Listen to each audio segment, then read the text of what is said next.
agar acara pada pagi hari ini dapat berjalan dengan lancar dan hikmat. Bismillahirrahmanirrahim. Assalamualaikum warahmatullahi wabarakatuh. Selamat pagi dan salam sejahtera bagi kita semuanya. Yang kami hormati Bapak Dr. Weriawan Chandra, SHM Hum, selaku narasumber kita pada hari ini. Kami mengucapkan selamat datang Bapak di Fakultas Hukum Universitas Islam Indonesia. Dan yang kami hormati Bapak Eko Prasetyo, SHMH, selaku moderator pada hari ini.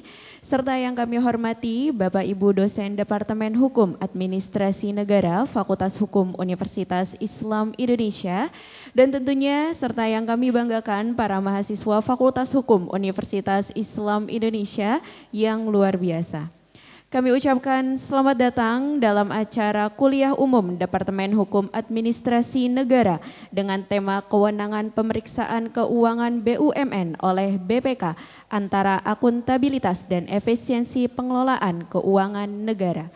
Puji syukur marilah kita panjatkan kehadirat Allah Subhanahu wa Ta'ala, karena atas berkat rahmatnya kita semua dapat berkumpul di tempat ini dalam keadaan sehat walafiat. Salawat dan salam tak lupa kita panjatkan kepada junjungan besar kita, Nabi Agung kita Nabiullah Muhammad Sallallahu Alaihi Wasallam. Semoga kelak kita akan mendapatkan syafaatnya di yaumil akhir nanti.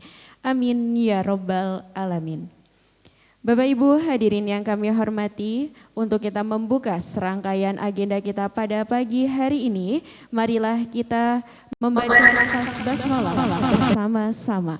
Bismillahirrahmanirrahim. Bapak Ibu hadirin yang kami hormati, untuk menambah keberkahan acara kita pada pagi hari ini, marilah kita dengarkan bersama lantunan ayat suci Al-Quran yang akan dibacakan oleh Saudara Zaki Taqiyuddin. Beliau merupakan mahasiswa Fakultas Hukum Universitas Islam Indonesia. Untuk itu kami mengundang dengan hormat kepada Saudara Zaki Taqiyuddin, dipersilahkan.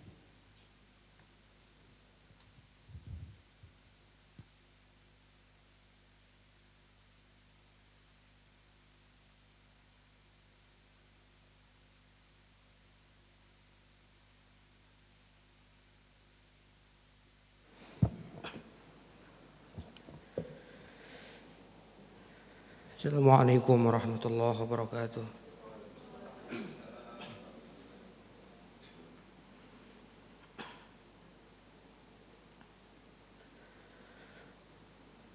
A'udzu billahi minasy syaithanir rajim.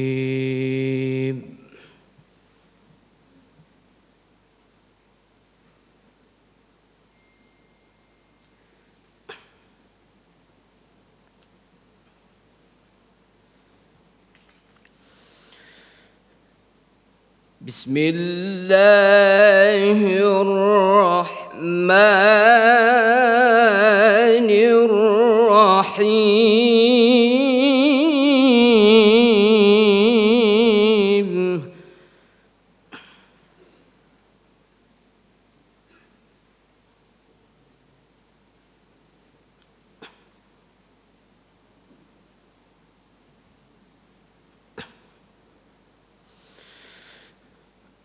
وقالوا لجلودهم لم شهدتم علينا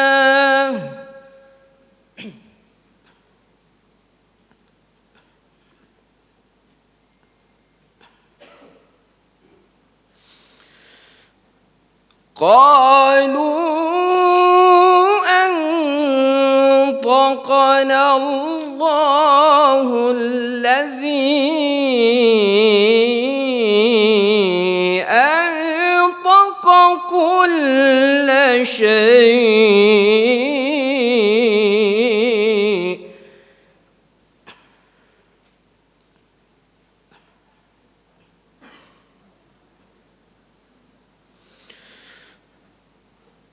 وهو خلقكم أول مرة وإليه ترجعون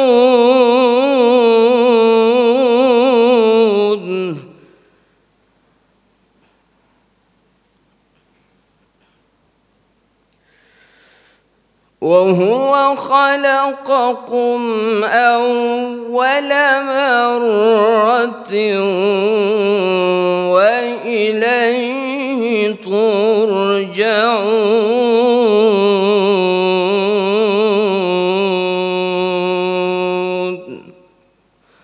صدق الله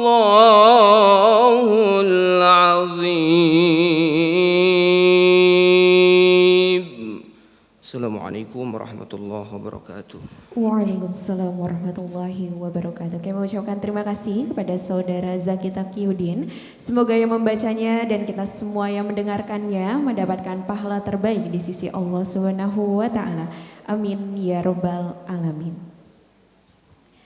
Bapak Ibu hadirin yang kami hormati, sebagai bentuk cinta tanah air kita dan kepada alma mater, marilah kita menyanyikan bersama lagu kebangsaan Indonesia Raya, dilanjutkan dengan himne Universitas Islam Indonesia. Hadirin dimohon berdiri.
Hadirin dipersilahkan duduk kembali.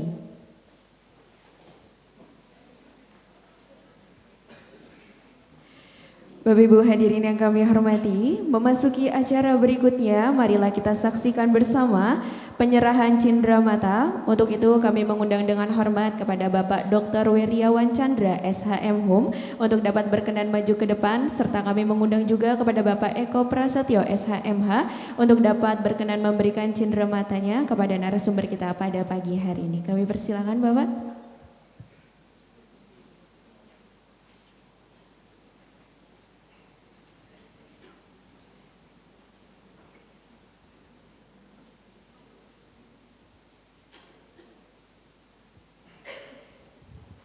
Baik Bapak Ibu hadirin yang kami hormati, kita saksikan bersama penyerahan Cindramata kepada narasumber kita pada pagi hari ini. Penyerahan Cindramata ini tentunya sebagai bentuk ungkapan terima kasih dari Fakultas Hukum Universitas Islam Indonesia kepada narasumber kita yang telah berkenan hadir dan membagikan ilmunya tentunya. Sekali lagi kami mengucapkan terima kasih dan mari kita beri tepuk tangan yang meriah untuk penyerahan Cindramata ini. Terima kasih.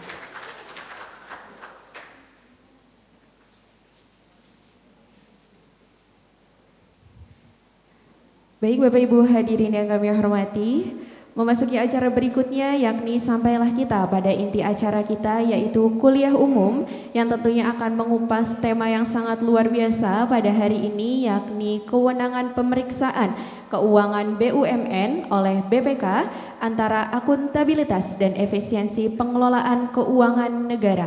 Yang dimana pada hari ini tentunya telah hadir di tengah kita semua narasumber yang luar biasa untuk memandu jalannya pemaparan materi dan diskusi pada pagi hari ini akan dipandu oleh moderator yang luar biasa. Untuk itu kami mengundang dengan hormat kepada Bapak Eko Prasetyo SHMH, dipersilahkan. Dan mari kita beri tepuk tangan yang meriah untuk moderator kita. Terima kasih.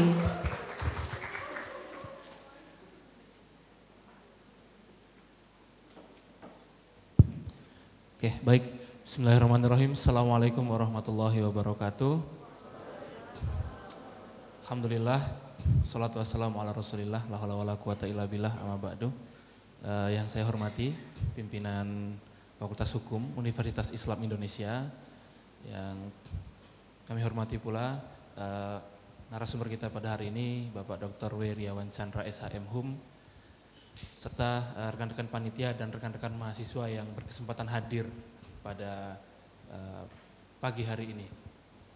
Nah, hari ini kita akan mendiskusikan hal yang lagi hangat sebenarnya belakangan ini terkait soal ada indikasi. Tapi nanti akan dicek lebih lanjut indikasinya melalui diagnosis yang akan dilakukan oleh narasumber kita, yakni soal adanya pelemahan terkait kewenangan BPK. Namun sebelum kita lanjut pada materi kita, saya izin menyampaikan kurikulum vitae atau biodata dari narasumber kita pada pagi hari ini. Beliau merupakan Bapak Dr. Weriawan Chandra SHM Hum. Beliau lahir di Madiun, Jawa Timur 16 Mei tahun 1969. Dan sekarang beliau menjadi dosen di Fakultas Hukum Universitas Atmajaya, Yogyakarta. Beliau mendapatkan gelar S1-nya dari Brawijaya tahun 93, kemudian melanjutkan program magister hukumnya di bidang konsentrasi hukum kenegaraan program pascasarjana di UGM tahun 2003, dan dilanjutkan lagi program doktor ilmu hukum bidang hukum administrasi negara di UGM tahun 2009 gitu. Jadi dengan diiringi tepuk tangan yang meriah, saya mengundang narasumber kita Bapak Dr. Weriawan Chandra SHM Hum. Monggo Bapak, kami persilakan.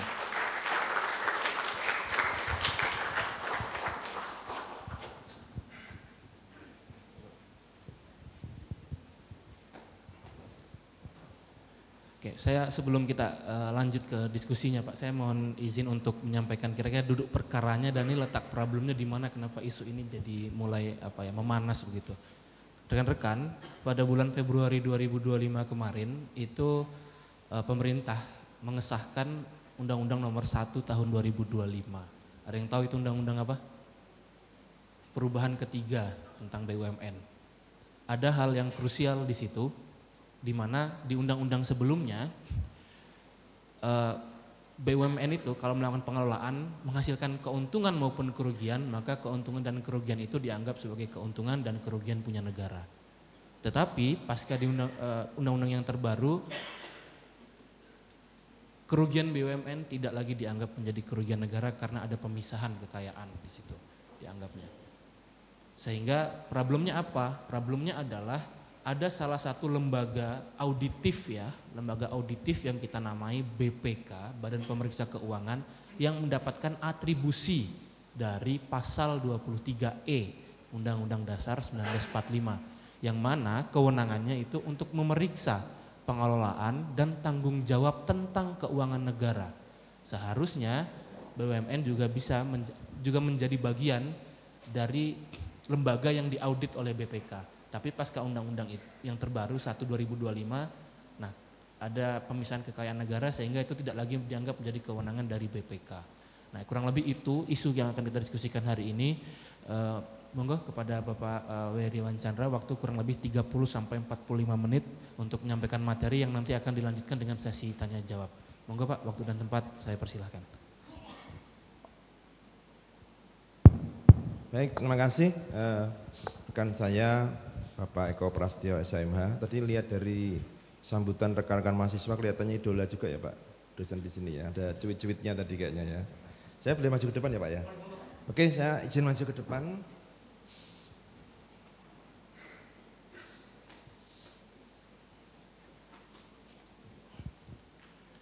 Rekan-rekan mahasiswa, Assalamualaikum warahmatullahi wabarakatuh.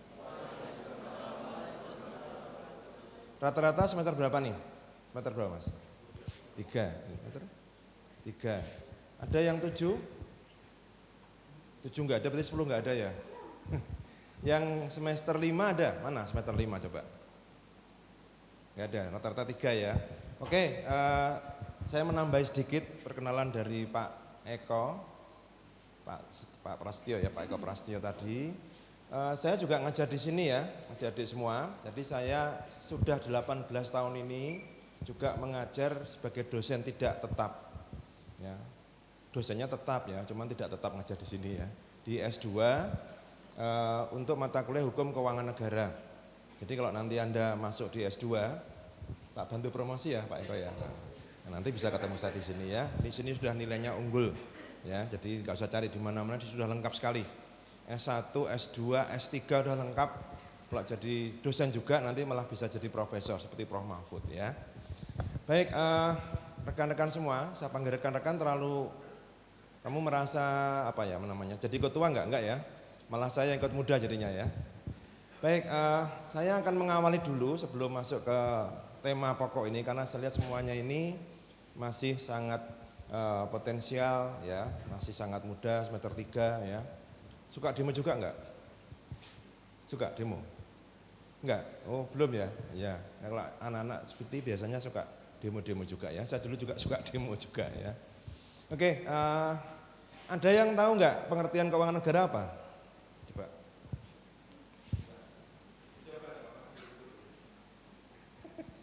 Ada yang tahu pengertian keuangan negara apa coba?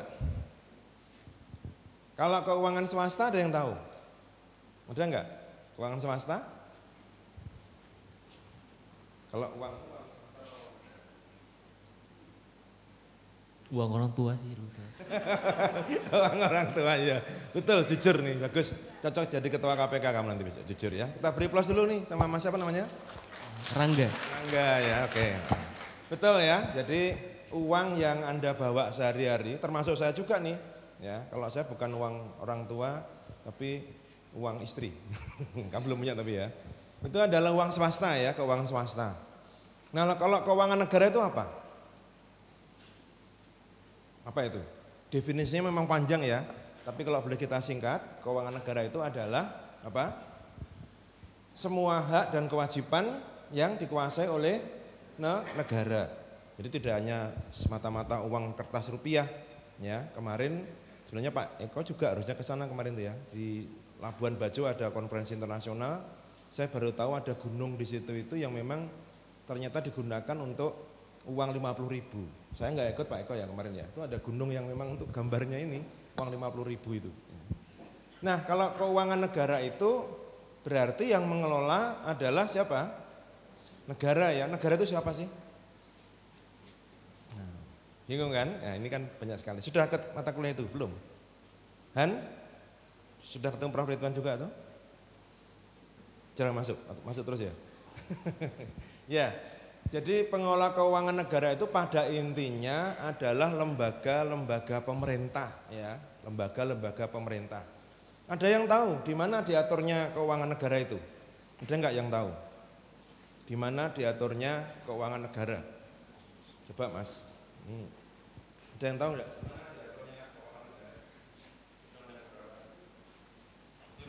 Belum tahu Pak Eko ya. Ya, ada yang tahu? Saya asal dari Magelang, Pak. Dari Magelang, tetangga sini ya. Ada yang dari Sumatera? Coba tunjuk jari Sumatera Utara. Aceh? Masih malu-malu ya. Oke ya, jadi tadi saya tanyakan ya, undang-undang berapa? Undang-undang nomor 17 tahun 2003 ya. Jadi itu adalah undang-undang yang mengatur keuangan negara kita. Nah, undang-undang ini punya sejarah yang sangat panjang. Ya, saya ceritain dulu nih sedikit ya.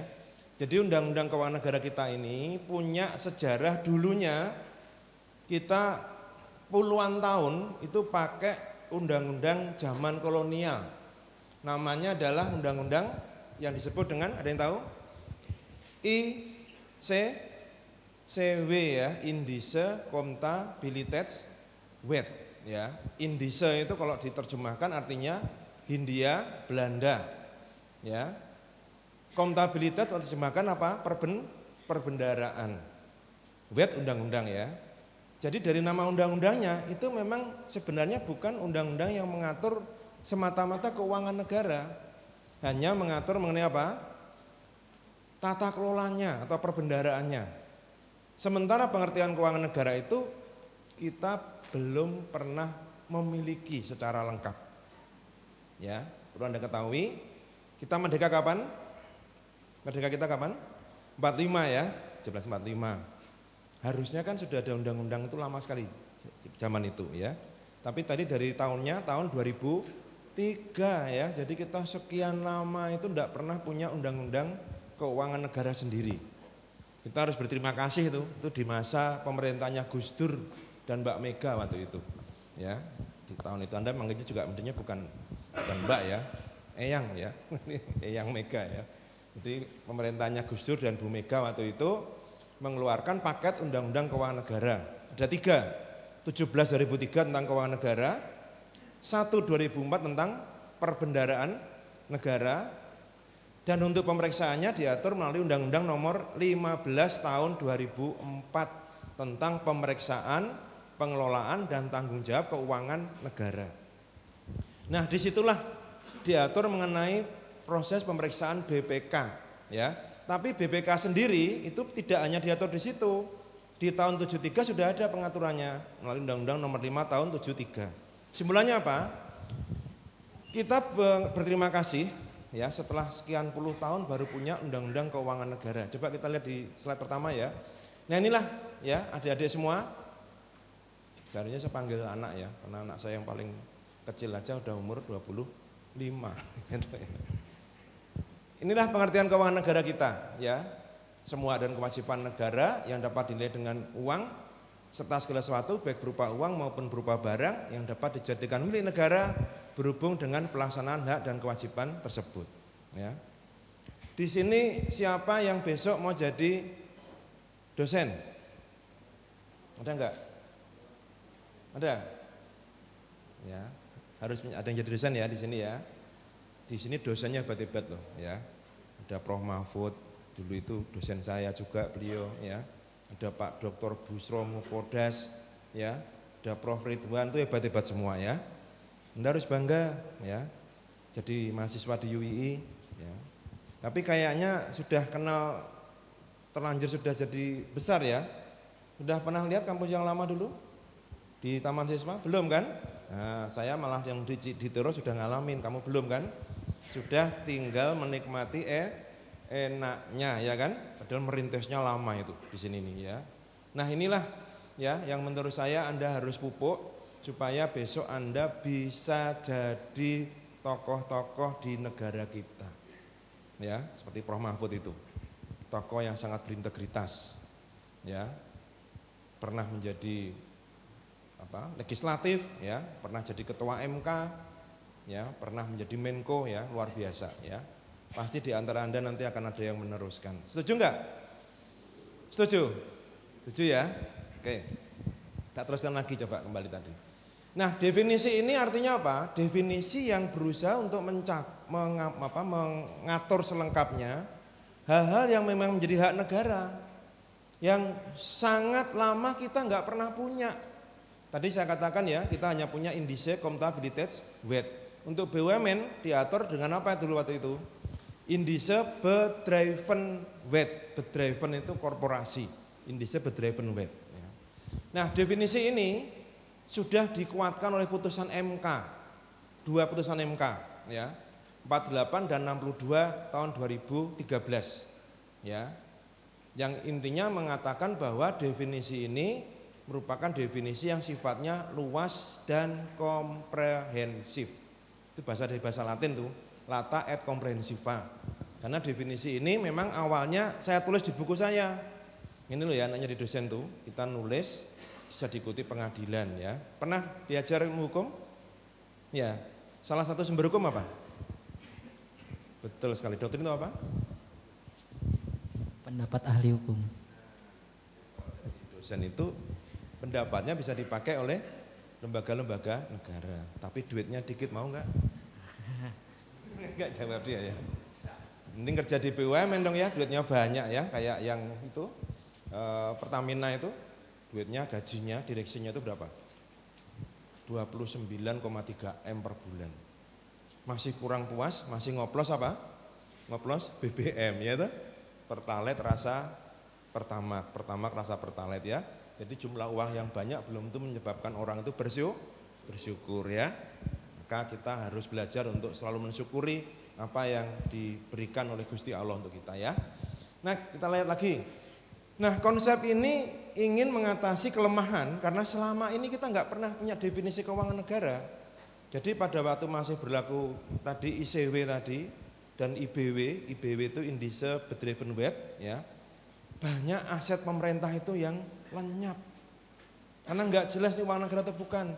Kadang dipasrahkan pejabat bawa mobil, punya tanah, atau jadi milik pribadi. Itulah karena kita nggak pernah punya definisi keuangan negara. Beruntung kita punya definisi ini, ya. Dan ini merupakan temuan yang luar biasa, ya, dari pemerintah Indonesia pada waktu itu dengan menghasilkan definisi keuangan negara yang bisa mencakup semua ini, luas dan komprehensif, ya. Next, berikutnya yuk. Kita bergerak lagi, ya, boleh, ya.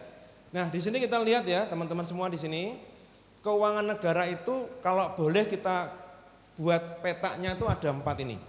Ada uang negara, ada barang milik negara, baik yang tangible maupun yang intangible. Tahu nggak tangible itu apa? Bisa dipegang kayak gini tangible, ya. Kalau intangible tidak bisa dipegang-pegang, tidak dirasakan, tapi itu hak negara. Misalnya apa? Ya, hak atas tambang, ya toh? Itu nggak bisa diraba. Ya, tambangnya sih bisa, tapi haknya nggak bisa kita rasakan. Kalau duit kita tahu, wah ini uang negara tadi, ya. Selanjutnya juga ada yang khusus namanya hak negara, Rechten van de Staat. Anda pernah dengar kasus korupsi timah enggak? Pernah, ya? Nah, di kasus itulah hak negara dirugikan. Kerugiannya berapa itu? 297 triliun, ya. Pernah punya duit segitu? Tidak pernah, Pak. Mau aja, Pak. Bingung, ya. Nah, itulah saudara, ya. Itu uang yang sangat banyak, ya. 297 triliun coba. Itulah hak negara yang disalahgunakan. Dari nambang timah tinggal pergi, ya. Bahkan pengelolanya itu bisa nikah di Hollywood Jepang, ya. Besok ada yang mau nggak nikah di Hollywood Jepang? Gak usah, ya. Gak usah mahal-mahal, yang penting apa? Ya, barokah dan sah, ya toh. Gak usah mahal-mahal, itu sampai bisa nikah di Hollywood Jepang. karena ngelola tambang itu coba ya, dari menyalahgunakan tambang ya. Sudah dihukum 20 tahun kan pelakunya utama ya. Nah kemudian kewajiban negara, negara punya kewajiban apa? Kewajiban melayani masyarakat, kewajiban menyantuni fakir miskin, itu juga masuk lingkup keuangan negara. Jadi ya kita bentuk mindset kita ya, inilah sebenarnya jasa dari undang-undang keuangan negara kita. Semua yang jadi hak negara tidak boleh sampai lepas dari tangan negara. Bahkan yang sebelumnya tidak tercatat sebagai hak negara dengan undang-undang ini bisa masuk dalam lingkup hak negara. Ya, inilah jasanya. Dari dulu belum diatur, sekarang bisa diatur secara luas dan komprehensif. Next. Nah ini ya adik-adik semua yang tadi disampaikan Pak Eko Prasetyo tadi ada di huruf H ini, di huruf G ya. Apa saja lingkup keuangan negara itu? Hak negara memungut pajak, mengeluarkan mengedarkan uang, penerimaan negara, pengeluaran negara, penerimaan daerah, pengeluaran daerah. Jadi keuangan daerah juga masuk keuangan negara. Ya. Ada yang tahu kenapa keuangan daerah kok masuk keuangan negara? Siapa yang bisa jawab nih? Keuangan daerah bisa masuk keuangan negara.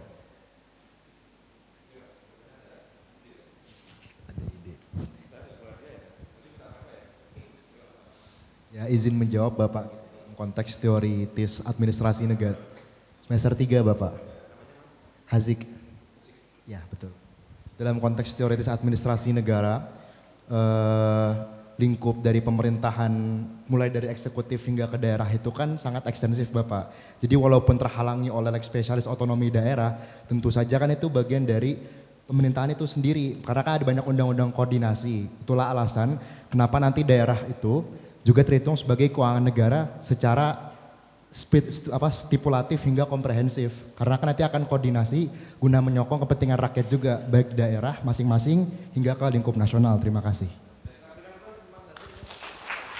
Jawabannya bagus ya, kalau mau disingkat gampang sebenarnya, lebih singkat lagi. Karena kita menggunakan negara kesatuan, jadi daerah itu menjadi lingkup juga keuangan negara ya, maka tidak ada keuangan negara bagian kan nggak ada itu. Jadi masuk keuangan negara ya. Jadi kalau di daerah ada kerugian, masuk kerugian negara. Kenapa itu penting? Karena kerugian negara itu merupakan salah satu komponen ya, salah satu komponen untuk menentukan terjadi tidaknya tindak pidana korupsi. Ada yang tahu berapa unsur tindak pidana korupsi itu? Pasal 2 dan pasal 3 Undang-Undang Tipikor. Ayo apa? Ada yang tahu? Ada 2 unsur tuh, ya.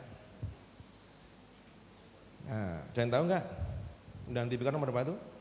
Undang-Undang nomor 3199 Yunto 20 2001 harus hafal kan di sini semuanya kan muridnya Pak Busro ketua KPK ya kan harus hafal tuh, ya. Ya. Oke ya, ada beberapa unsur. 1 kerugian negara, yang kedua apa? Perbuatan melawan hukum ya. Jadi kalau hanya perbuatan melawan hukum belum ada kerugian negaranya. Dalam konteks pasal 2 dan 3 loh ya. Itu belum bisa ditentukan menjadi tindak pidana korupsi. Itulah arti pentingnya nih ya. Nah, tadi yang Pak Eko sampaikan itu yang huruf G ini ya. Di frase terakhir termasuk kekayaan yang dipisahkan pada perusahaan negara atau perusahaan apa itu? Daerah. Jadi BUMN dan BUMD seharusnya berdasarkan undang-undang ini masuk dalam lingkup keuangan negara. Kenapa? Ya karena sumbernya itu dari negara dan uang negara itu dari mana sumbernya? Ya, kalau kamu misalnya beli makan di mall, beda nggak harganya dengan yang tertulis? Siapa yang di sini nggak pernah ke mall? Anti mall siapa? Saya dulu juga anti mall yang dibangun di mana dekatnya perempatan Gejayan tuh loh, kan ada mall itu, Pakuwon kan. Saya waktu itu beranggapan ini merusak tata ruang. Tapi setelah jadi, saya nomor 1 yang mengunjungi mall itu ya.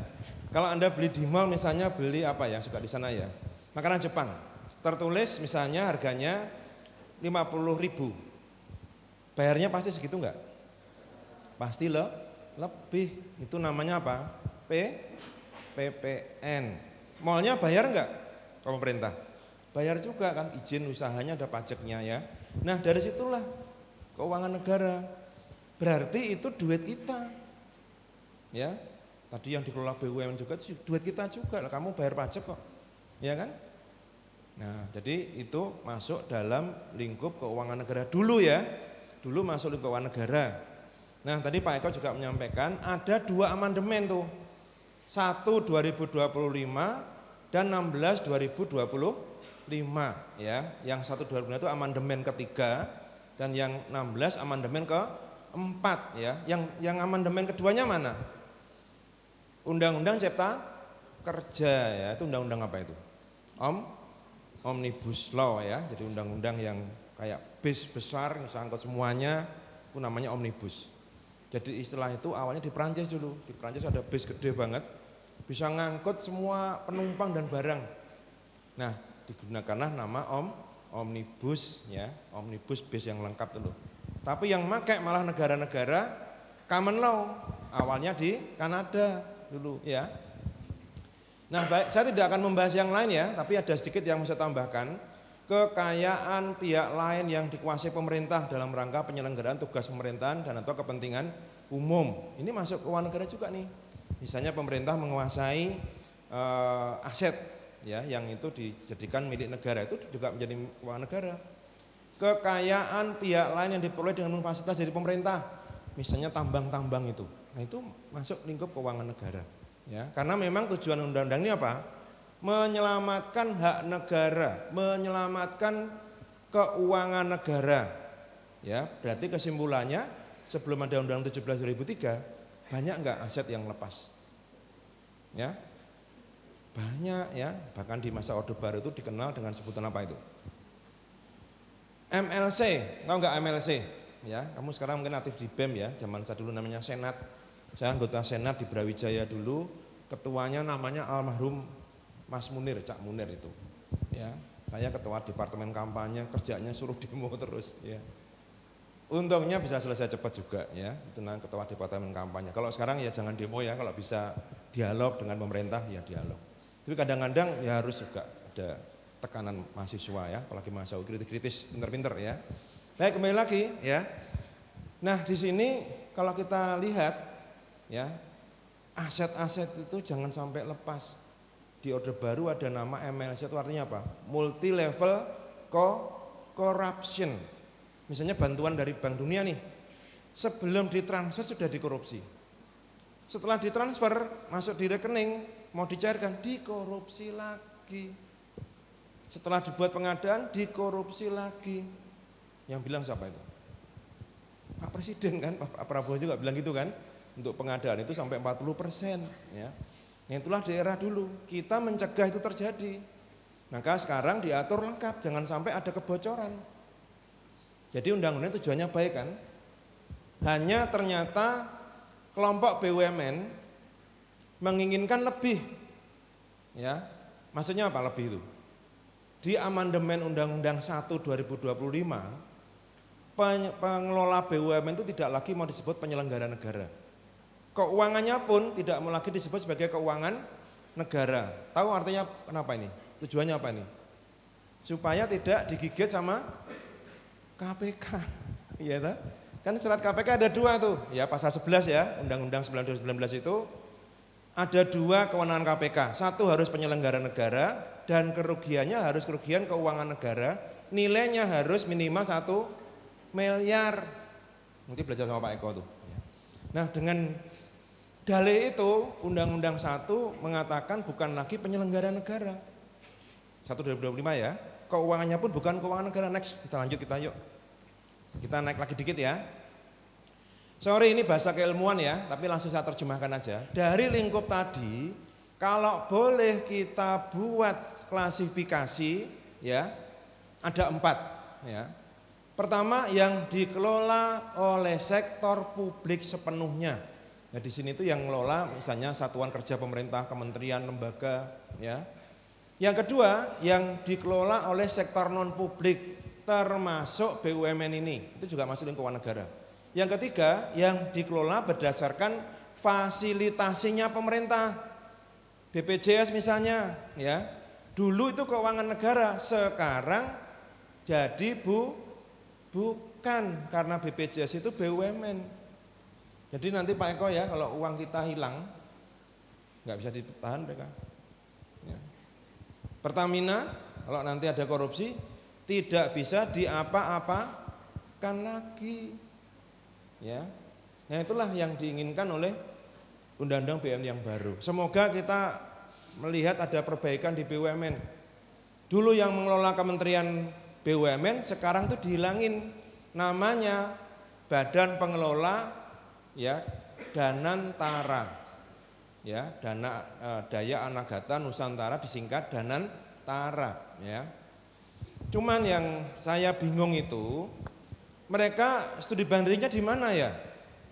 Karena berubah-ubah. Kadang mereka ngomong di mana itu 1MDB itu satu ya semacam badan pengelola BUMN yang seperti kita ini, tapi sekarang mereka menjadi koruptor terbesar di ASEAN 1MDB itu. Maka sekarang cepat-cepat kalau bilang contekannya mana, acuannya mana, berubah menjadi Temasek Singapura. Nah kenapa kok bisa berubah-ubah? Sampai sekarang saya nggak pernah tahu naskah akademiknya yang mana ya. Padahal setiap buat undang-undang itu harus ada naskah akademik, tapi kita tidak pernah diberitahu. Dicari pun tidak pernah ada, ya kan? Oke, yang keempat, pengelolaan berdasarkan penguasaan oleh negara. Jadi tambang-tambang itu nggak boleh lepas, ya. Apalagi itu yang sekarang jadi ramai itu nikel juga itu hak negara. Harus membawa kemaslahatan bagi rakyat. Jangan orang per orang tertentu, ya. Nah, sekarang kita lihat lebih lanjut. Next. Oke ya, jadi sebenarnya kalau masih mengacu pada lingkup keuangan negara tadi, yang ada 9 macam tadi ya, di pasal 217 tadi, 9 kelompok tadi menjadi objek pemeriksaan BPK. Jadi mohon maaf Bapak tidak langsung memasuk ke pengawasan BPK-nya ya. Tapi kita mulai dari sini dulu, karena BPK sekarang ini tidak lagi mudah untuk mengakses BUMN ya. Jadi BPK sekarang tidak lagi mudah untuk mengakses BUMN. Kita bisa lihat lebih lanjut. BPK apa ya Mbak?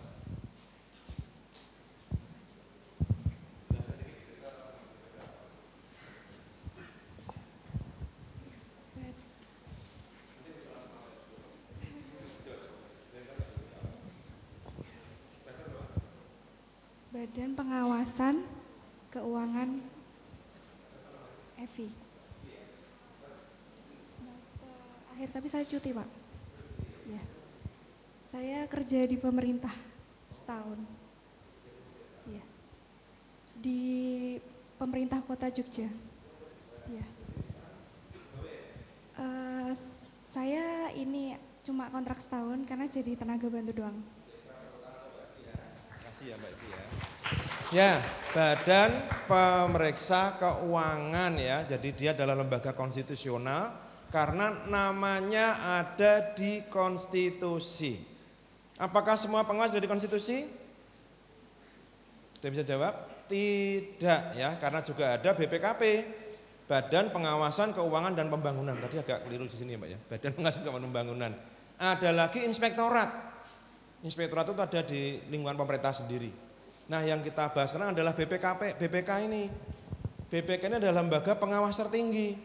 Di Undang-Undang Nomor 1 dulu ya, BPK tidak diatur kewenangannya. Ya, jadi Undang-Undang 2025 itu kalau pakai istilah Pak Eko tadi itu modus ya. Modus biar tidak bisa diaudit. Ya, modus biar tidak bisa diaudit. Ya. Kalau BPK tidak bisa mengaudit, apalagi lembaga penegak hukum. Apakah itu kepolisian, ya, kejaksaan, KPK nggak bisa masuk. BPK aja nggak bisa masuk itu ya. Nah lalu masuklah undang-undang baru. Jadi kamu belum biar tahu ya, undang-undang BUMN ini, ya, amandemen yang pertama tadi, amandemen yang 1 2020 tadi, lahir belum pernah dilaksanakan sudah diamandemen. Ya, jadi undang-undang yang unik nih ya, baru di amandemen 1 kali, langsung masuk amandemen kedua. Dan sekarang juga pelaksanaannya masih belum jelas arahnya. Ya, kita lihat lebih lanjut ya. Ya. Next. Nah, sekarang dalam Undang-Undang Nomor 16 2025 barulah mulai dibuka kewenangan pengawasan BPK. Tapi yang lain belum, hanya BPK aja. Itu pun dikatakan di sini, Badan Pemeriksa Keuangan berwenang melakukan pemeriksaan terhadap BUMN sesuai dengan ketentuan peraturan perundang-undangan. Ya, tadi sudah saya jelaskan di awal, BPK itu pengawasannya keuangan negara. Kalau bukan keuangan negara tidak bisa. Ya enggak, ya. Pernah kamu dicek BPK dompetmu, Mas? Ditanya BPK ke sini, dompetnya mana? Pernah enggak? Enggak pernah ya. Ada yang pernah BPK tiba-tiba datang ngecek dompetnya? Memang tidak bisa. Kenapa? Karena bukan keuangan negara. Termasuk keuangan orang tua juga enggak bisa ya, Mas ya. Gitu ya. Jadi ini yang menjadi alasan tadi disampaikan BPK ini bukan hanya dilemahkan ya, tapi juga ditutup aksesnya.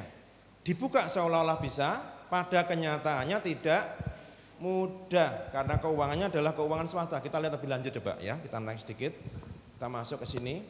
Nah nanti kalau kamu bisa download undang-undangnya ya, kamu nanti download undang-undangnya semua. Undang terbaru ya 16 2025 gini ya.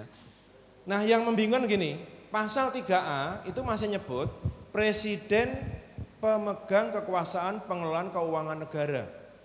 Ya, masih disebut keuangan negara ya. Kemudian di pasal lain disebutkan presiden memberi kuasa kepada namanya BP ya, Badan Pengelola BUMN dan antara tadi. Ketika itu dialihkan kepada BP BUMN pengelolanya, tiba-tiba berubah menjadi uang privat nih. Ini pasal 4, penjelasan pasal 4A ini ya. BUMN adalah badan privat. Ya, saya tuh bingung loh. Kok bisa ya negara pakai uang kita, tiba-tiba mereka mengatakan diri badan privat yang tidak bisa diperiksa lagi. Ya. Nanti semakin kamu diskusi lebih lanjut di kelas-kelas kamu akan mendiskusikan ini ya. Kok bisa awalnya keuangan negara masuk ke BUMN kok berubah jadi uang privat ya? Ya, kalau uang privat berarti kan kita tidak bisa punya akses lagi. Sudah jadi uang privat, uangnya BUMN, uangnya Pertamina, uangnya PLN, ya. Biar kamu tahu semua, ya. BUMN itu hampir tidak pernah melaporkan untung. Coba kamu lihat laporan PT PLN, ya, laporan Garuda.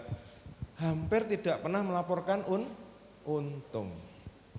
Ya, hanya KAI yang melaporkan untung. Sekarang ini, tapi nanti ditambahi WUS, langsung kolaps dia. Ya. Pernah ada yang naik WUS? Pernah?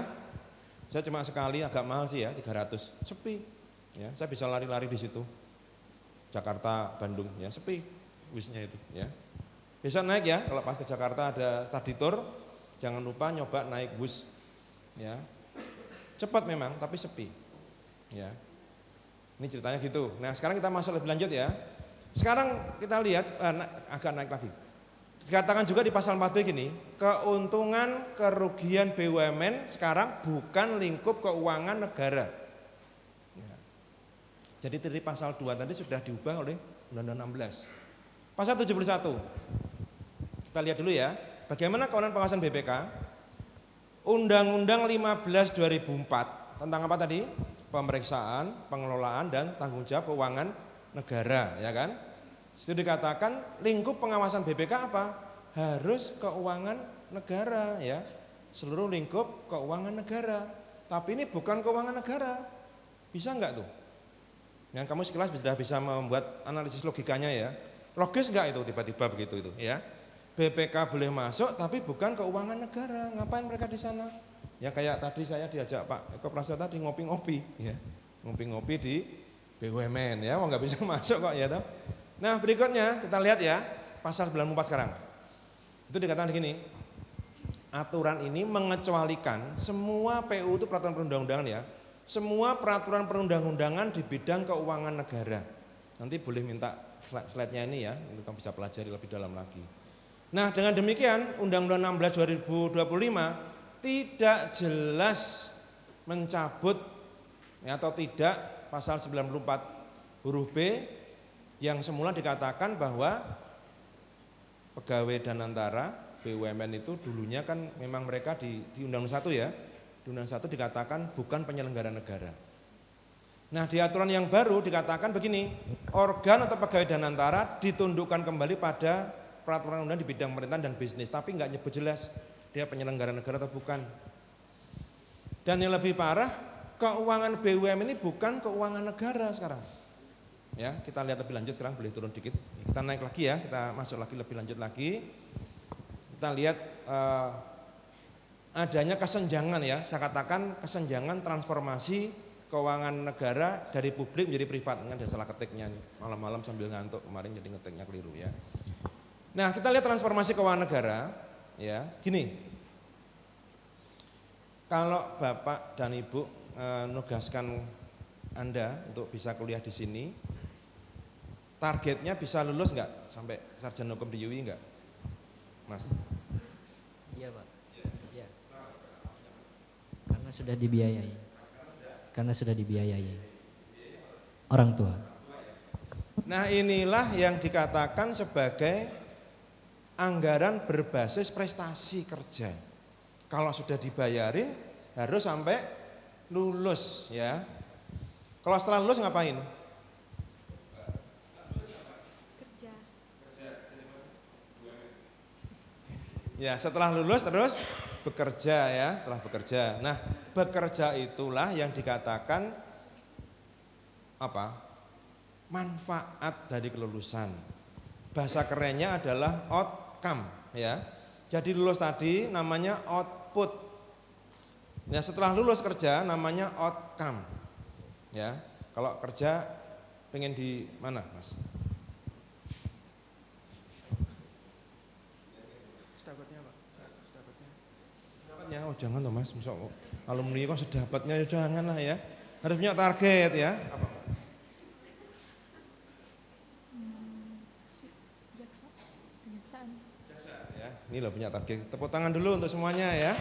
Pengen jadi jaksa ya. Nah, jadi jaksa itu adalah apa? Kemanfaatan. Setelah jadi jaksa berhasil mengungkap kasus korupsi. Itu dalam bahasa kerennya apa itu? Perubahan, kerennya impact. Nah, nanti kamu kalau semakin tinggi, apalagi kalau kuliah di UI S2-nya nanti berarti ketemu kita belajar keuangan negara di sini ya. Nah, jadi keuangan negara itu targetnya adalah menghasilkan keuangan yang berprestasi kerja tadi, ya.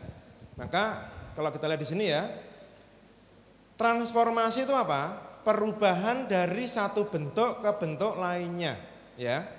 Perubahan dari satu bentuk ke bentuk lainnya.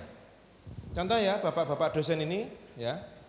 Kami Pas Mas Eko ini terima enggak uang negara menurut kamu? Hah?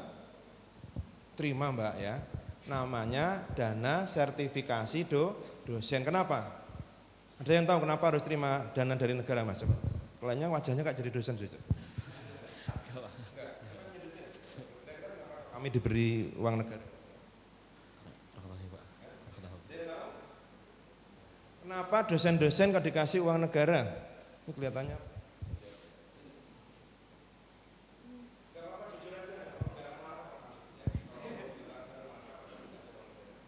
Kenapa kok dikasih uang dari negara? Kewajibannya sih. Ada yang mau lebih tajam lagi kritis? Kenapa dosen-dosen kok ditambah uang dari negara? Ayo Mbak, kelihatannya punya jawaban. Siapa yang bisa jawab? Kenapa kok dikasih uang dari negara coba? Enggak apa-apa, ini profesi saya ya, profesi kami, enggak apa-apa. Kalau kamu mau nyampaikan lebih tajam kritis, karena apa? Ya? Ada yang jawab bisa? Coba kenapa? Dosen-dosen duitnya kenapa? Kebanyakan apa kurang? Ya? Dosen-dosen loh, tapi jangan lihat dosen-dosen yang punya perusahaan ya sambil ngelola apa namanya hotel ya pasti punya duit, yang dosen-dosen murni kayak saya ini, nggak tahu Pak Eko ya. Duitnya tidak cukup untuk membiayai kinerjanya. Ini aku nggak ngerti-ngerti, nanti aku nggak jadi dosen semua nih ya. Memang dosen itu pahlawan yang tidak perlu diberi tanda jasa, tapi diberi sertifikasi dosen ya. Nggak banyak kami dapat itu. Kenapa? Supaya negara itu, ini mulai zaman Pak SBY ini, supaya negara bisa membantu kehidupan profesional dosen. Ya, jangan bandingkan nanti kalau mau jadi hakim. Hakim tahun depan itu gajinya berapa per bulan? Ada yang tahu? 70 juta ya. Kalau dosen kayak saya gajinya berapa kira-kira? Pak Eko berapa? Gak usah lah ya, nanti kamu nggak jadi dosen ya, jangan ya. Nah itulah intinya ya, supaya dikasih tambahan dana itu karena dosen-dosen itu juga butuh kinerja yang lebih baik. Maka negara membantu dengan namanya dana sertifikasi dosen. Dari mana uang itu? Dari kas negara, uang negara. Nah lalu setelah masuk ke dompet saya ini saya bawa dompet, pulang nanti pasti mampir ngopi nih ya. Ini dari Sadro juga nih ya. Namanya menjadi uang privat, itulah transformasi ya, dari publik ke privat itu pasti terjadi. Di sini kalau ada yang nerima dana pemerintah sama, Anda juga mengalami transformasi dari uang negara ke uang privat ya. Setelah Anda gunakan untuk beli buku, bayar uang SPP, itu jadi uang privat. Ini namanya apa? Transformasi. Jadi ada titik transformasi pada prestasi yang dapat dipertanggungjawabkan, namanya transformasi publik ke privat. Kita lihat lebih lanjut lagi yuk ya. Jadi kalau saya ngomong ini mungkin dari yang agak lanjut, saya coba kita jadi lebih umum ya. Gini, kembali ke dosen, paling gampang ya. Kalau saya nanti ambil contoh bidang lain ada yang tersinggung dan saya juga nggak begitu tahu. Yang saya tahu bidang saya sendiri ya. Dosen, saya, Pak Eko dan lain-lain, kecuali yang dosen jadi pejabat beda ya, duitnya juga beda ya. Kami yang dosen murni ini, ya, untuk bisa dapat duit tadi, ya, dari negara tadi itu nggak gampang. Ada yang nggak dapat juga ya Pak ya, nggak gampang itu. Kami harus melaporkan prestasi beneran, ya. Pak Eko ini lapor penelitiannya, lapor ngajar kayak gini nih, lapor apa lagi nih? Lapor mengenai penelitiannya, lapor buku-buku yang dia buat. Setelah itu masih ada yang review, ya dosen-dosen juga sih direview, bener enggak nih Pak Eko laporannya nih, katanya nulis jurnal, dicek jurnalnya. Nah setelah itu disetujui baru dibayar dari kas negara ke rekening pribadi. Itu namanya transformasi publik ke privat, jadi uang negara ke uang pribadi para dosen ini. Ya ini dosen yang swasta ya, karena di sini juga ada dosen negeri, nggak gitu, beda lagi nih. Ini dosen yang swasta. Nah sekarang kita lihat di sini nih bedanya ya, yang kami iri itu di sini ya. BUMN tadi sudah dibilang ya, sejak di pasal 4-nya sudah dibilang bukan lagi keuangan negara. Jadi pasal 2 huruf G frase terakhir sudah dicoret ya. Nah di situ kita lihat di sini ya, ada pemisahan kekayaan dari APBN masuk ke kas BUMN. Yang tidak adil apa? Kalau menurut Anda nih, dibandingkan tadi yang contoh dosen tadi, biarlah dosen jadi contoh nggak apa-apa ya. Kemarin juga ada menteri yang bilang kami ini membebani negara ya, kok malah bukan DPR ya? DPR kerja 5 tahun minta pensiun seumur hidup ya. Kami ini kerja selama 30 sampai 40 tahun lebih ya. Dan yang kami terima termasuk bapak-bapak pegawai di sini itu uangnya sendiri loh. Jadi kami pensiun itu yang kami ambil itu duit sendiri, ya Pak ya, kan dipotong kan, di gaji itu kan dipotong berapa persen. Jadi yang kami ambil uang sendiri lah. DPR itu ngambil uangnya siapa itu? Kerja 5 tahun minta pensiun seumur hidup, itu masih dibilang dosen membebani uang negara, ya toh Pak Eko ya? Kita dibilang uang negara ya, merasa nggak adil kami ini ya. Nah kembali ke sini ya, uang itu belum ada prestasinya loh, kerja aja belum, sudah langsung dipisahkan jadi uang privat. Boleh diapa-apain, BPK nggak bisa mengawasi, apalagi aparat penegak hukum. Karena untuk bisa ngawasi dan ada kasus kerugian negara, barulah bisa masuk korupsi. Kalau BPK nggak bisa masuk kan nggak bisa menentukan kerugian negara. Jadi di sini yang tidak adil apa? Perbedaan titik transformasinya.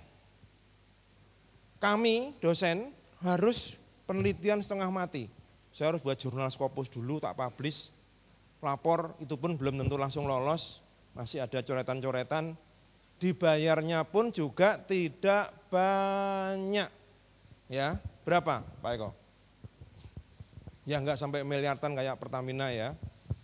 Jauh di bawah 5 juta. Jauh di bawah 5 juta. Gitu aja setengah mati kita harus nyiapin laporan. Nah, inilah yang menyebabkan perbedaan titik transformasi tadi.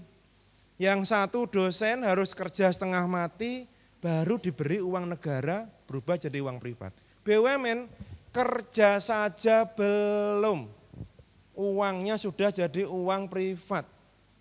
Jangan-jangan di sini malah ada yang punya pikiran, udah gitu besok lulus BUMN aja lah.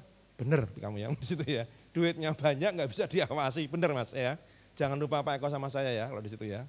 Nah, kita next masuk lebih lanjut ya. Kita lihat. Nah, sudah habis ya. Jadi sebenarnya pengawasan BPK itu bisa sampai pada 3 kategori, 4 bahkan ya. 1, kalau di audit itu enggak benar, maka dikatakan itu ya wajar dengan pengecualian. Ya. Kalau benar semua, wajar tanpa pengecualian, itu paling tinggi derajatnya. Di bawahnya wajar dengan pengecualian, di bawahnya lagi laporan keuangannya tidak wajar. Paling bawah, paling rendah namanya laporan keuangannya itu apa? Kurang ajar, bukan kurang ajar ya. Laporan keuangannya itu tidak bisa diaudit, ya, namanya tidak bisa diaudit. Disclaimer, dilaporkan BPK enggak punya sistem yang sama, tidak bisa memahami laporan. Nah, inilah yang bisa potensial menjadi kasus-kasus korupsi. Tapi belum sampai ke situ, BPK sudah susah masuk. Nanti menunggu Anda semua nih, kalau nanti sudah kuliah lebih lanjut, ya, Anda mungkin ada yang dalam bidang keuangan negara, ya, menjadi analis keuangan. Nah, ini nanti benar enggak undang-undang ini? Ya, undang-undang BUMN ini adalah undang-undang yang menurut pendapat Bapak ya, pendapat saya, itu adalah undang-undang yang dibuat dengan cara tidak partisipatif. Kita enggak tahu mana naskah akademiknya enggak pernah tahu, siapa yang diundang enggak pernah tahu. Ya. Yang Undang-Undang 16 memang sudah coba ngundang dosen-dosen, tapi yang disampaikan hampir semua tidak dimasukkan di undang-undang itu. Dan perlu Anda tahu ya, 2 undang-undang tadi, 1 2025 dan 16 2025, itu merupakan amandemen atas undang-undang nomor berapa? 19 tahun 2003 tentang BUMN. Kalau perubahannya lebih dari 90 pasal, harusnya undang-undang baru apa amandemen? Harusnya, lebih dari 90% loh. Harusnya undang-undang baru. Kenyataannya hanya dibuat jadi amandemen. Dan amandemen ini pun waktunya sangat singkat. Dari undang-undang 1 belum sempat dilaksanakan, keluar undang-undang 16. Enggak tahu nanti amandemen lagi apa enggak. Ini memperlihatkan apa? Pemerintah tidak punya konsep yang jelas tentang manajemen BUMN. Pemerintah masih ada keraguan, mau melepas penuh, pada kenyataannya ada puluhan kasus korupsi BUMN yang ditangani KPK, ditangani Kejaksaan Agung, kepolisian. Beli tanah itu aja korupsi itu, ditangani Mabes Polri di Kuningan.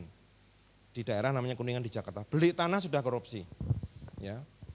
BBM dioplos. Ya, kamu pernah merasa aneh enggak motor atau mobilmu di tahun ya 2-3 tahun lalu lah. Ya, itu kan sebenarnya itu kan Pertalite juga sebenarnya.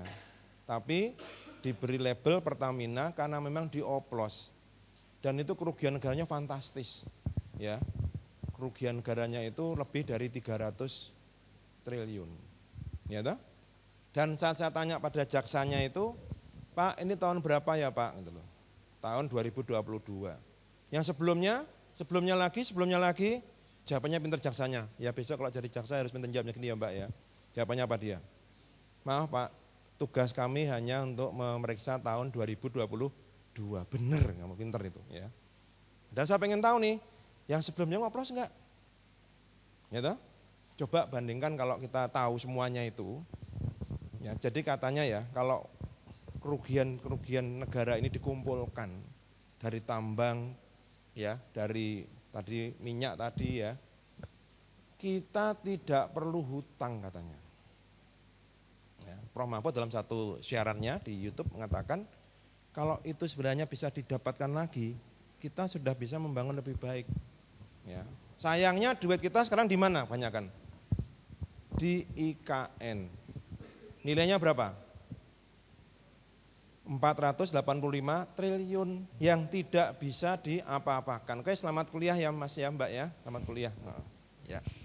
Nah inilah yang bisa saya sampaikan, saya kembalikan ke Pak Eko, mungkin bisa dikembangkan lebih lanjut. Terima kasih, wassalamualaikum warahmatullahi wabarakatuh. Waalaikumsalam warahmatullahi wabarakatuh. Kasih tepuk tangan dulu untuk pemaparan yang luar biasa dari Pak Riawan Chandra. Ya, jadi ini sekaligus teman-teman ada kuliah lagi gitu Pak di NJ. Jadi karena keterbatasan waktu, mungkin ada yang ingin bertanya, kayaknya maksimal 2 pertanyaan aja ya Pak ya. 2 pertanyaan baik dari sebelah kiri panggung, NJ, ataupun sebelah kanan panggung. Oh nggih. Bagaimana? Tidak ada pertanyaan? Kalau nggak ada pertanyaan, berarti sudah jelas. Oke, saya rasa topik ini menjadi penting karena saya rasa ini menjadi kegeraman metodologis harusnya Pak. Karena setiap hari kita tuh baca berita BUMN selalu rugi. Padahal dia satu-satunya pemain bisnis di sektor itu tapi kok nggak pernah untung gitu. Nah, jadi kan kita pengen tahu kenapa dia menjadi rugi tapi malah dibatasi jalannya. Jadi begitu aja rekan-rekan mahasiswa sekalian, jika tidak ada yang ditanyakan, oh ya boleh Mas?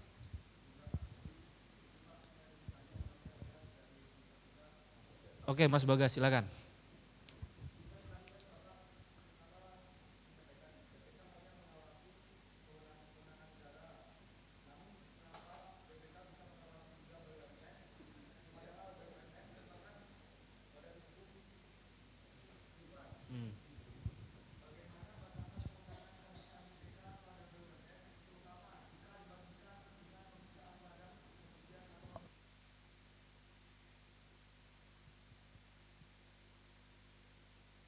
Tepuk tangan dulu. Ya, Masnya ya jeli ya ngelihat celah pertanyaan itu. Ada lagi? Ya, silakan, Mas. Nama? Oke.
Ya, terima kasih.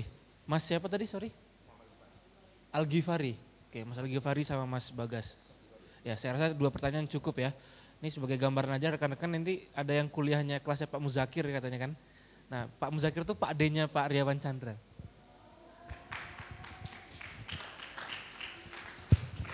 Nah, kita jadi nanti kalau ditanya kenapa telat habis ikutin kelas ponakannya Bapak gitu. Kayak gitu aja monggo Pak. Ya, baik terima kasih.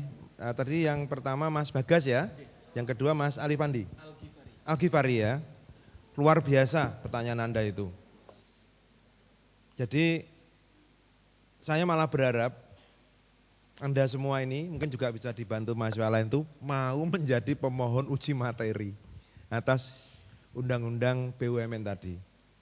Ya, tadi Bapak sudah menyampaikan ya. Itulah yang membingungkan. Jadi Anda kritis ya. Persis seperti itulah yang saya ajak Anda untuk menganalisis ini. Wong ini bukan keuangan negara. UII sama dengan kampus swasta lain itu nggak pernah diaudit BPK karena bukan keuangan negara. Ya. Nah di undang-undang tadi pasal 71 ya, yang bagian kedua tadi diberikan kewenangan BPK untuk mengaudit. Pada dasar mengauditnya peraturan perundang-undangan yang berlaku. Perundang-undangan yang berlaku mengatakan BPK hanya bisa mengaudit keuangan negara. Berarti bisa nggak tuh? Tidak bisa ya toh. Tidak bisa atau malah sulit. Ya, dan pernah ada yang lebih membingungkan Mas berdua dan teman-teman semua ya. Sebelumnya pimpinan penegak hukum itu jadi semacam board of trustees. Apa ya? Jadi semacam kayak pengawas umum lah. Jadi pimpinan KPK, ketuanya, kemudian Jaksa Agung, Pak Kapolri, itu dipasang jabatan dan nama-namanya itu sebagai board of trustees dari lembaga yang namanya BP Danantara tadi. Saya bingung nih, ya kalau mereka ada di situ, aparatnya nggak bisa masuk, terus ngapain? Gitu loh ya toh? Ada nama-nama mereka semua, tapi nggak bisa masuk. Nah coba ya. Jadi inilah yang menurut saya sangat bagus untuk didalami lebih lanjut di kelompok-kelompok kajian kritis, bahkan mungkin kalau mau seperti dulu pernah ada juga ya, mahasiswa UI menjadi pemohon uji materi, didampingi oleh mungkin dari lembaga bantuan hukum atau apa begitu. Karena ini pentingnya untuk apa? Untuk menyelamatkan uang negara. Yang saya khawatir apa? Nanti kalau pemilu, banyak calon-calon yang mau masuk ke persaingan pemilu, cari duitnya di BUMN dan BUMN jadi korupsi di situ, tidak bisa dimintakan pertanggungjawaban lagi. Ya teorinya sih bisa, normanya ya Pak Satu tadi kan, BPK dapat itu kan artinya boleh melakukan boleh tidak. Jadi kata dapat di situ artinya tidak dapat, ya betul nggak? Tidak dapat artinya itu. Kritis Anda, ya. Saya juga kebingungan menjawabnya. Ya, karena saya juga tidak setuju dengan undang-undang ini, bahkan termasuk kelompok yang bingung dengan undang-undang ini, ya. Gimana sih mau diawasi? Wong BPK aja nggak bisa masuk, apalagi aparat penegak hukum. Oke ya, nanti menurut saya harus dikembalikan rohnya tadi, bahwa keuangan negara bisa dipantau, diawasi. Ini jawaban untuk berdua ya. Ya salah satunya tidak ada jalan lain selain mengajukan uji materi ke Mahkamah Konstitusi. Dengan catatan Mahkamah Konstitusinya juga Mahkamah Konstitusi yang sehat. Tapi kalau kita temukan MK yang sakit, seperti di tahun berapa itu, putusan 91 ya, harusnya kalau saya sih terus terang milih Pak Mahfud sama Ganjar ya, terus terang aja nih ya. Dan saya juga yakin suara mereka sebenarnya paling banyak. Tapi KPU kan pernah off kan, pernah mati selama 5 hari itu. Nah disitulah yang menimbulkan keraguan bagi saya. Ya. Saya termasuk yang mencalonkan Pak Mahfud. Jadi Wapres kan bagus ya kalau Wapres jadi dosen ya. Sayangnya tidak kesampaian, kita malah dapat Wapres yang koyong ngono lah ya, yang kayak gitu itulah ya toh. Menjanjikan 19 juta lapangan kerja, uang dia sendiri juga dapat kerjanya dari babenya ya toh. Gimana nih ya, malah kehilangan 30 juta ya toh. Lebih bagus Mas Nadiem. Pak Nadiem ya toh. Negara harus berterima kasih Pak Nadiem itu. Dia mencarikan pekerjaan lebih banyak dari negara bisa melakukannya. Sekarang di mana beliau ini? Di tahanan, terenyuh ya. Ya toh? Harusnya kalau saya nih, kalau hanya uang 10 triliun, Pak Nadiem punya. Bisa dia diminta kembalikan itu. Kalau benar-benar dia dikatakan merugikan ya. Maka kemarin banyak dosen-dosen yang memberikan partner pengadilan itu apa? Pendapat juga, amicus curiae untuk mendukung Pak Nadiem. Ya, saya juga mengatakan begitu. Orang seperti dia ini jasanya banyak dan saya nggak yakin dia korupsi kok. Uang 10 triliun itu apa sih untuk Pak Nadiem? Ya, ini loh. Jadi kembali ke soal tadi ya Mas ya. Memang Anda kritis. Jadi Anda bisa menganalisis bersama saya tadi dengan tepat. Itulah acara ini diadakan oleh Pak Eko Prasetyo ya. Kita melihat paradoks, tadi saya katakan paradoks Undang-Undang BUMN. Suruh ngawasi bukan kewenangannya. Kalau dia toh bisa ngawasin tidak bisa menentukan kerugian negara, bukan kewenangannya. Gimana APA bisa masuk, gimana KPK bisa masuk, ya Kejaksaan Agung, kepolisian, wong bos-bosnya aja ngopi bareng di Danantara. Kan dia pengawas tuh, pengawas tanpa kaki, ya toh?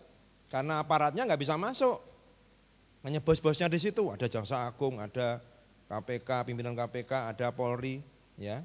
Maka saya katakan itu pengawas sambil ngopi-ngopi, ya, main gaple ya di situ ya.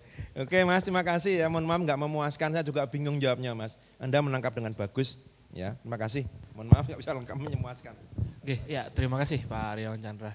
Saya rasa cukup ya untuk diskusi kita pada pagi hari ini. Harapannya ini bisa menambah insight kita khususnya pada sektor hukum pengawasan pemerintahan satu dan hukum keuangan negara gitu. Nah jadi saya mohon maaf selaku moderator apabila dalam memandu acara ada kekeliruan baik dalam kata maupun tindakan gitu. Dan sebelum saya kembalikan ke MC, saya tutup dulu. Assalamualaikum warahmatullahi wabarakatuh. Waalaikumsalam warahmatullahi wabarakatuh. Terima kasih kami sampaikan kepada moderator kita yang telah memandu jalannya diskusi dengan sangat baik, dan terima kasih tentunya yang sebesar-besarnya kepada narasumber kita yakni Bapak Dr. Weriawan Chandra SHM Hum atas ilmu dan wawasan yang luar biasa yang telah diberikan kepada kita semuanya. Baik, mari kita beri tepuk tangan tentunya yang meriah untuk moderator dan narasumber kita yang luar biasa, dan tentunya kepada para hadirin yang luar biasa yang masih tetap hadir di tempat ini.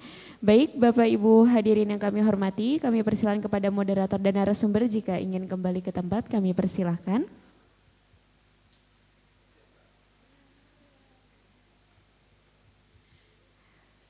Baik Bapak Ibu hadirin yang kami hormati, demikianlah rangkaian acara Kuliah Umum Departemen Hukum Administrasi Negara pada hari ini. Semoga ilmu yang kita dapatkan bermanfaat untuk pengembangan akademik dan tentunya pemahaman kita tentang tata kelola keuangan negara. Kami selaku pembawa acara dan mewakili seluruh panitia yang bertugas memohon maaf apabila ada tutur kata atau perbuatan yang kurang berkenan di hati Bapak Ibu sekalian. Marilah kita tutup acara ini dengan sama-sama melafazkan lafaz hamdalah. Alhamdulillahirabbil alamin.